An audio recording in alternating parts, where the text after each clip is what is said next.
You know, I've made it clear many times that I prefer the rainy season over the dry season. But right now, I wish the dry season would get here. Why? Stay tuned to this episode of Costa Rica Story. Find out.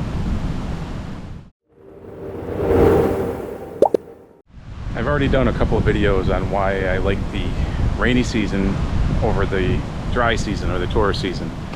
The green season. The green season or the rainy season, I prefer.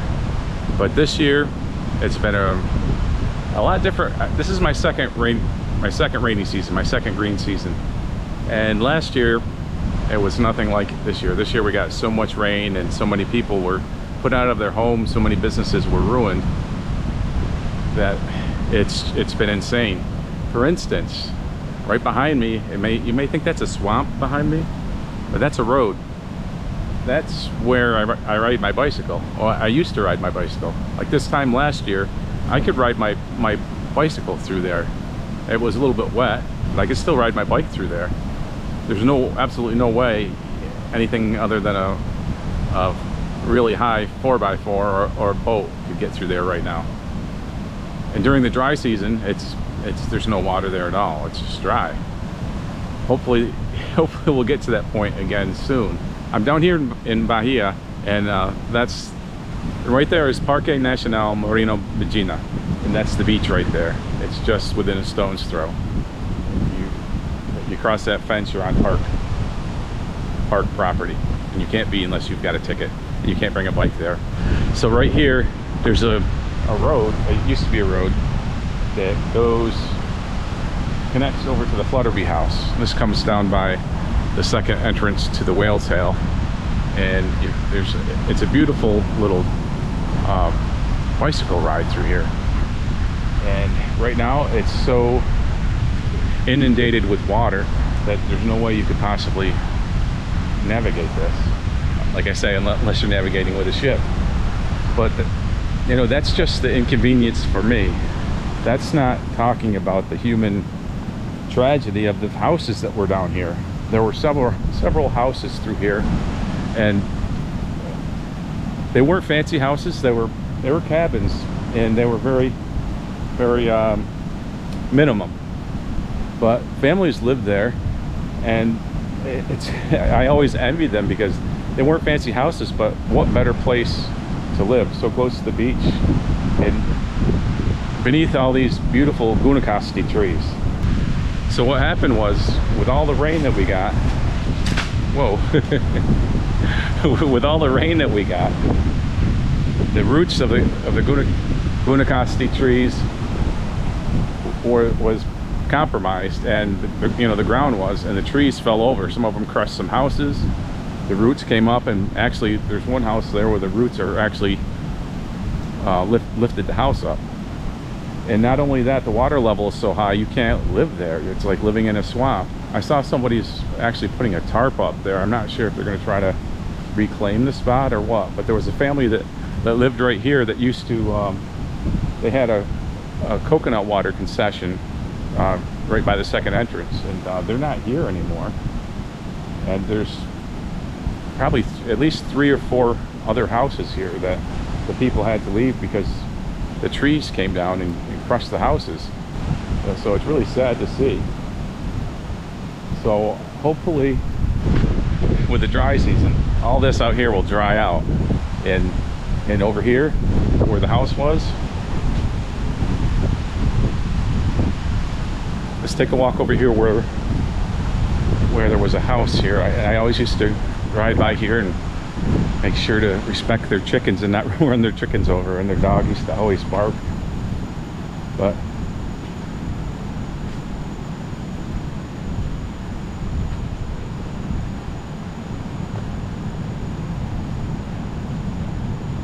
right here was where the house was. You can see the remnants. There's a toilet over there, and somebody's building a kind of like a little shelter there. But it's pretty sad to see all this like this.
of all the houses down in this one particular section, there's only one that's standing, and this happens to be a house that was actually destroyed by a tree earlier in the year, and the community got together and built a new house here.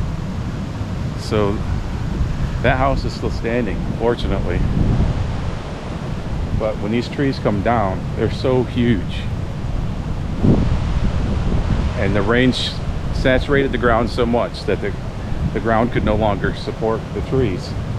And where I am right now, it used to be dark here, like a little dark forest, but now it's different because these trees have come down and they've done some damage, and it's really changed the way this whole section is.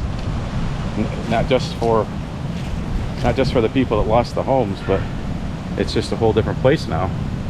Because this is they've cut the trees up a little bit, and this is what they look like.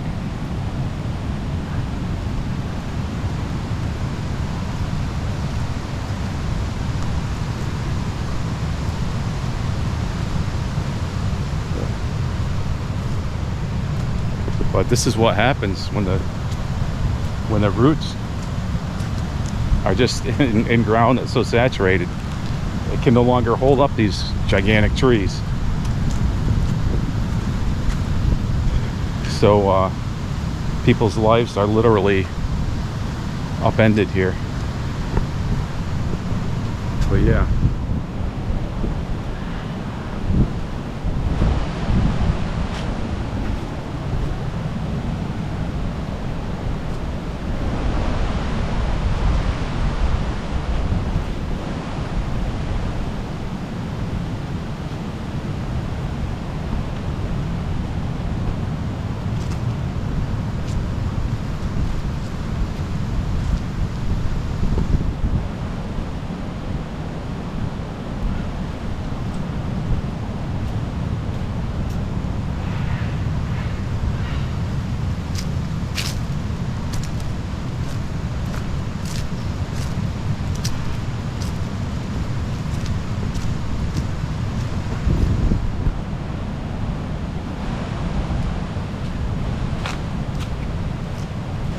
This area was just like a tunnel of trees coming down through here, and now it's a lot different. Now it's a big clearing, really. When those trees go, they leave a big imprint, negative imprint, that they're no longer here. So who knows how this will evolve, what will come of this. I actually think there might be somebody still living in one of the houses there under the tree. So, you know, Costa Ricans around here are pretty resilient here in Uvita. So if they want to come back, we'll find a way. I just don't know if this is going to be the norm. Is this going to be the norm from now on? Is there always going to be this much rain? They're used to getting a lot of rain. Rain does not bother people here, but when it gets to this point where it just tears everything apart, it's tough. It's kind of a little insidious thing where it's not a big flash flood, but it just comes in and makes it so you can't live here. And we've seen it this year in Jaco, we've seen it this year in Cortez. We've seen it all over Costa Rica. Just so much rain, so much suffering. So it is paradise in a lot of ways, but it's, you know, there's the other side to it. There's no snow here, but there is a lot of rain. But most of the people I know that are affected by things like this, they gather themselves up and they put together a good attitude, and they go about their life, and they make the best of what they've got.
And this section here by the by the second entrance is, I used to ride my bicycle through here quite a bit. And this whole parking area is underwater. This is the new parking area, and it wasn't here like 6 months ago, but they cleared off a place to park, and now that's all underwater just because of all the rain that we've got. So hopefully the dry season will dry things out a little bit.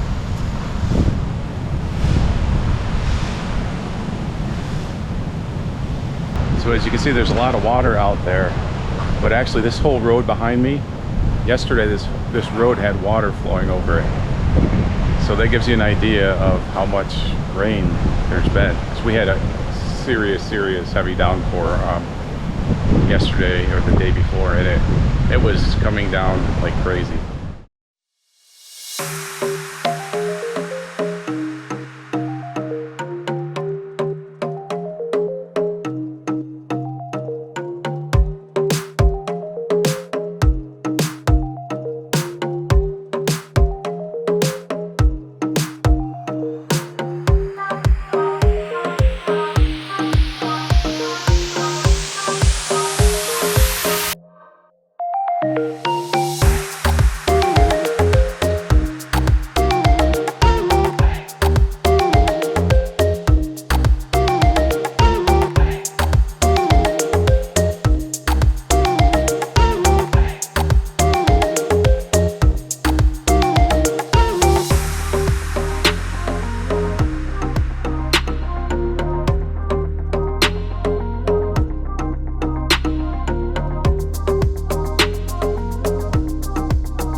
That's all I've got for this very soggy edition of Costa Rica Story.